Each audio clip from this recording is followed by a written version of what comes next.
sí, una tercera parte de los pacientes no presentaban fiebre. Estos son los casos internados. Sin embargo, la mayor parte de los casos graves tenían fiebre al momento de la tríada, es decir, que si eran admitidos a una unidad de cuidados intensivos, el 3% presentaba fiebre, pero un tercio de los casos más leves no presentaban fiebre al momento de la tríada, objetivamente, del triaje. Y cuando le pregunté a los clínicos, la mitad de estos casos nunca presentaron fiebre en absoluto. Es decir, que el 50% de los casos admitidos a las unidades hospitalarias no había presentado fiebre. Hace poco estuve en Chile, ayer y anteayer, hablé con los clínicos, hice rondas en las unidades de terapia intensiva y les pregunté a los chilenos si era lo mismo la situación, y ellos dijeron lo mismo, sí, un tercio de los casos no presentan fiebre. Aún más, en Chile, el 50% de los pacientes ambulatorios, en los casos confirmados, no presentaban fiebre. Y dijeron, bueno, a veces nosotros le hacemos un hisopado a los pacientes y encontramos H1N1. Entonces, lo que quiero señalar es que el espectro de H1N1 es enorme, de rinorrea solamente, por un lado, sin fiebre, hasta fiebre y soporte respiratorio. Es decir, que si uno está haciendo, por ejemplo, una evaluación, un screening en las fronteras, como sucedió en México con la epidemia original, con la medición por termómetro, a uno se le pueden escapar un tercio de los casos más leves y quizás la mitad de los casos que uno va a ver en cuanto a pacientes ambulatorios.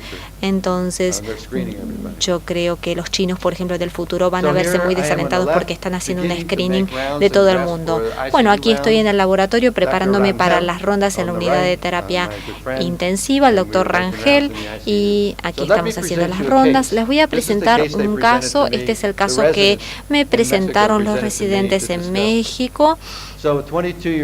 Un joven de 22 años de la Ciudad de México con hipertensión y diabetes. La hipertensión y la diabetes subyacentes. Este chico era obeso. Esto no constaba en la ficha clínica, pero cuando hice la ronda, los mexicanos sabían que la obesidad era un factor de riesgo en forma informal. Empezaron a haber muchos obesos apareciendo en el hospital. En Chile, por ejemplo, vi un paciente obeso con respirador, 150 kilos pesaba esta persona y un índice de masa corporal de 40. No hay ninguna duda de que la obesidad es un factor de riesgo. El CDC de Estados Unidos también ha sugerido esto informalmente. Entonces, este joven, 22 años de edad, tenía algunas enfermedades subyacentes, pero su principal problema era fiebre y tos.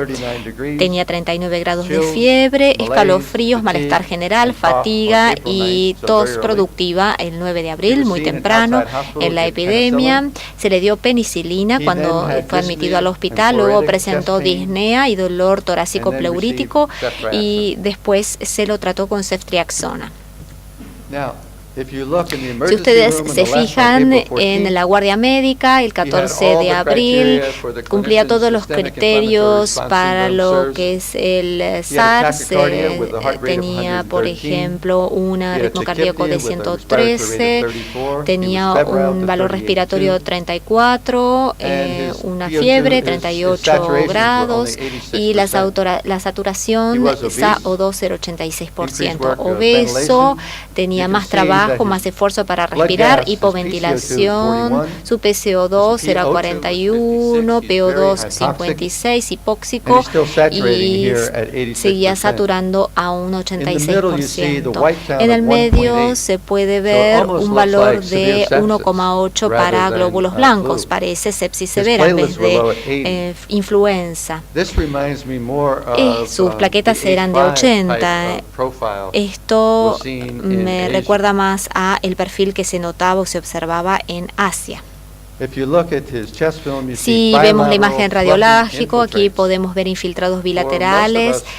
Para la mayor parte de los infectólogos, por ejemplo, la preocupación sería más que nada neumonía bacteriana, pero esto era completamente viral. Entonces estas personas de México se estaban muriendo de neumonía viral y de neumonías bacterianas secundarias en forma menos común. Aquí podemos ver la insuficiencia respiratoria progresiva. Eventualmente, este paciente empezó a recibir esteroides. Quizás esto no haya sido una buena idea, pero bueno, esto es un tema controvertido en la medicina pulmonar. Aquí podemos ver los valores de hemograma y seguramente esto se debe al efecto de los esteroides. El recuento de plaquetas empezó a mejorar y en un par de semanas subió de 80 a 311. Si vemos la parte izquierda, todas las la broncoscopía mostró un edema mucosal, es decir, que no había neumonía bacteriana secundaria. En este momento era demasiado tarde para que tomara oseltamivir, a pesar de que se le dio oseltamivir. Aquí podemos ver en la parte izquierda y la tomografía en la parte derecha. Para los clínicos, si ustedes se fijan en el lóbulo de la derecha, lo que los neumonólogos llaman un entorno alveolar jugoso, por así decirlo. Todo esto está comprometido, todo tomado. Nuevamente aquí pueden ver cómo se extendió la enfermedad a ambos lados y a lo largo de un cierto tiempo mejoró. Y cuando yo regresé a la unidad de terapia intensiva, había recibido muchos sedantes, muchos narcóticos, y este caso sobrevivió. Estos son los datos originales que yo recibí de los mexicanos y acaban de publicar esto en una publicación médica. Yo contribuí a este paper como no coautor porque son ellos los autores. Aquí pueden ver los tiempos transcurridos desde la admisión hasta el final de la terapia intensiva. Todos los lugares donde vean una X significa que el paciente murió. Lo que se puede apreciar es que la mitad de los pacientes mueren si están recibiendo terapia con respirador. En los lugares donde pueden ver círculos oscuros es porque fueron intubados, es decir, que la mayoría de los pacientes fueron intubados, y la mitad murieron. Nuevamente me mostraron otras imágenes radiológicas de otros pacientes y pueden ver que lo que llama la atención es la presencia viral de la neumonía multilateral bilobular, nuevamente un compromiso muy severo, nuevamente pacientes intubados. Aquí pueden ver el infiltrado y cómo se ve muy esponjoso, por así decirlo. Yo hubiera pensado que esta es neumonía por Streptococcus, pero en realidad es viral. Entonces, ¿qué es lo que es nuevo con respecto a esta influenza? Esta es mi lista de lo que es nuevo. En primer lugar, se trata de un nuevo virus sin precedentes. Los mexicanos dicen que ellos estaban preparados para ver una gripe aviar desde China. Nunca se hubieran imaginado que se fuera a iniciar en su país.